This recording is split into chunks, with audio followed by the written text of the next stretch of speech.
Hello' everyone, আপোনালোকৰ কি খবৰ? মোৰ খবৰ ভাল। আজি আপোনালোকৰ মাজলৈ লৈ আহিছোঁ এটা ৰেচিপি, কচ মাছৰ লগত কঁঠালগুটি আৰু মেচকা টেঙা।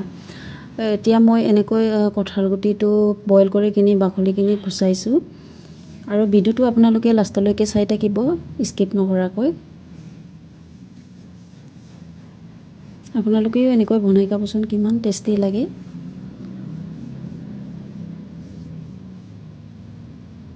এয়া মোৰ বাকলি গুচোৱা হৈ গৈছে।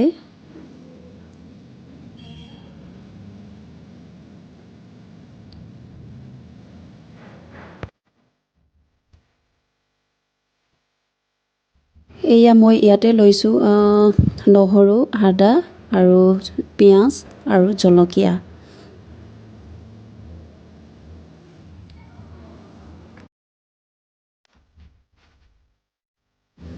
আৰু ইয়াতে মই কঁঠালগুটিখিনি ধুনীয়াকৈ গুড়ি কৰি থৈছোঁ।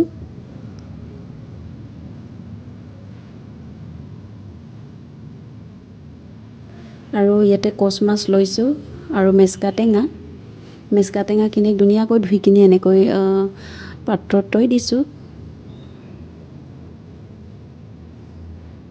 এতিয়া মই কেৰাহীটো পাতিখিনি মিঠাতেলখিনি দিলোঁ।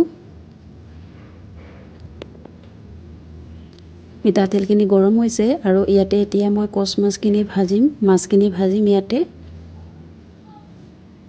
মাছ বেছি লোৱা নাই, আমি 3জন মানুহৰ কাৰণে চব্জিটো বনাম, এইকাৰণে বেছি মাছ নাই।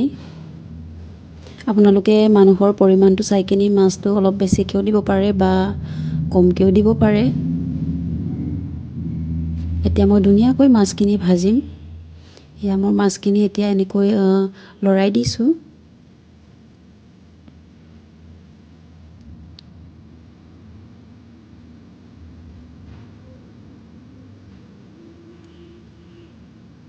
ধুনীয়াকৈ এনেকৈ লৰাই দিছোঁ।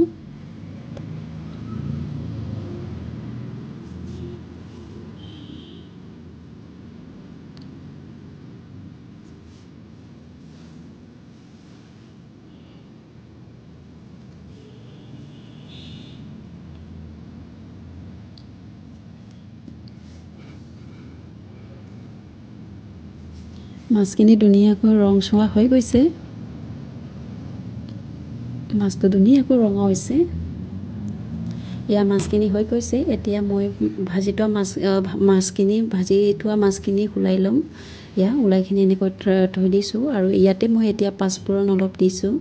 মাছ ভাজা তেলখিনিতে এতিয়া মই চব্জি বনাম, ইয়াতে পাঁচফোৰণ দিলোঁ আৰু কাটি থোৱা পিঁয়াজখিনি মই এনেকৈ দিছোঁ।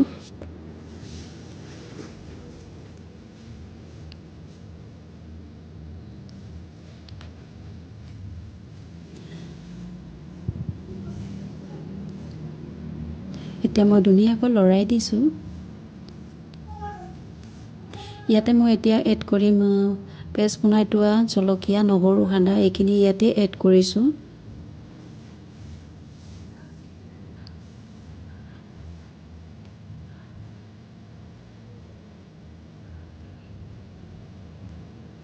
আৰু ইয়াতে সোৱাদ অনুসৰি 1 চামুচ নিমখ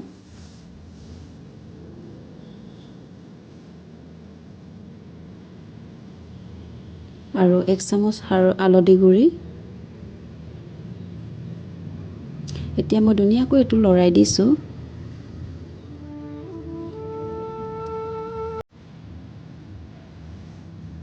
ধুনীয়াকৈ ৰংচোৱা হৈ গৈছে। এতিয়া মই ইয়াতে গৰম মছলা অলপমান এড কৰিম। ইয়াতে অলপমান গৰম মছলা দিছোঁ, বেছি দিয়া নাই। আৰু ইয়াতে ৰেড চিলি বেছি দিয়া নাই, এইটো অলপমানে দিছোঁ। এতিয়া ধুনীয়াকৈ এইটো মই লৰাই দিছোঁ। ইমান কালাৰটো ধুনীয়া হৈ গৈছে।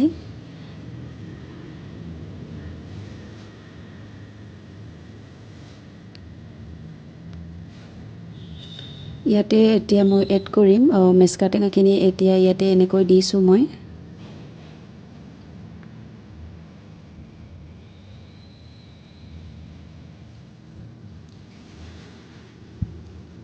এতিয়া এইটো মই ধুনীয়াকৈ লৰাই দিছোঁ। গোটেইখিনি ধুনীয়াকৈ মিক্স হোৱালৈকে লৰাই দিম মই।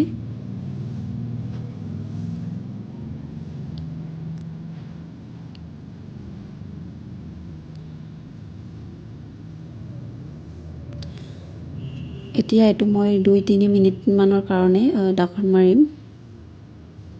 2-3 মিনিটৰ কাৰণে ঢাকন মাৰিম। এয়া 2-3 মিনিট হৈ গৈছে। এয়া ধুনীয়াকৈ কালাৰ মেচকা টেঙাখিনি সিজি গৈছে। এতিয়াতো অলপমান লৰাই দিছোঁ মই এনেকৈ। আৰু ইয়াতে এতিয়া গুড়ি কৰি থোৱা কঁঠালৰ গুটিটো এড কৰিছোঁ ইয়াতে এনেকৈ। এতিয়া মই ধুনীয়াকৈ এইটো লৰাই দিম।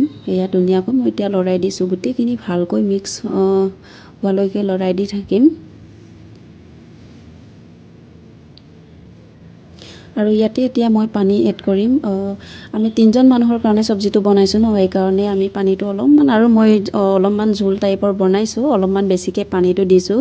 আপোনালোকে মানুহৰ পৰিমাণটো চাই কিনি পানীটো দিব পাৰে, অলপো দিব পাৰে বা অলপ বেছিকৈও দিব পাৰে। মই অলপ বেছিকৈ পানীটো দিলোঁ বাৰু, অলপ বেছিকৈ দিলোঁ। আৰু এতিয়া মই এইটো 3-4 মিনিট কাৰণে মই ঢাকন মাৰি থৈ দিম।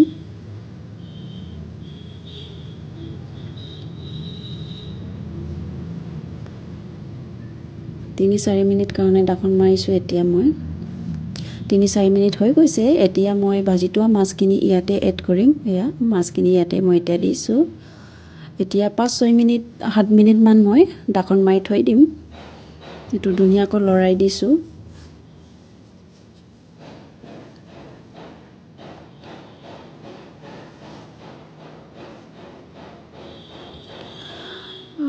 এইটো মই এতিয়া 8-9 মিনিটমান ঢাকন মাৰিম। 8-9 মিনিটমান হৈ গৈছে। এয়া ধুনীয়াকৈ কালাৰ সুধি গৈছে চব্জি। কেতিয়াবা এনেকৈ খাব মন নাযায়নে বাৰু? এতিয়া কাটি থোৱা ধনিয়া পাতখিনি ইয়াতে এড কৰিছোঁ। এতিয়া মই ধুনীয়াকৈ এইটো লৰাই দিম। এতিয়া ধুনীয়াকৈ লৰাই দিছোঁ।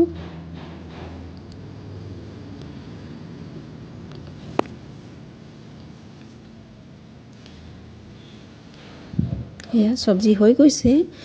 আপোনালোকে ভিডিঅ'টো চাই কেনেকুৱা পালে কমেণ্ট, লাইক কৰি আৰু শ্বেয়াৰ কৰি জনাব, আৰু কাষত থকা বেল আইকনটো প্ৰেছ কৰি হ'ল কৰি দিব। আৰু পুনৰ এটা নতুন ভিডিঅ'ত সকলোকে লগ পাম। আজিলৈ বাই বাই।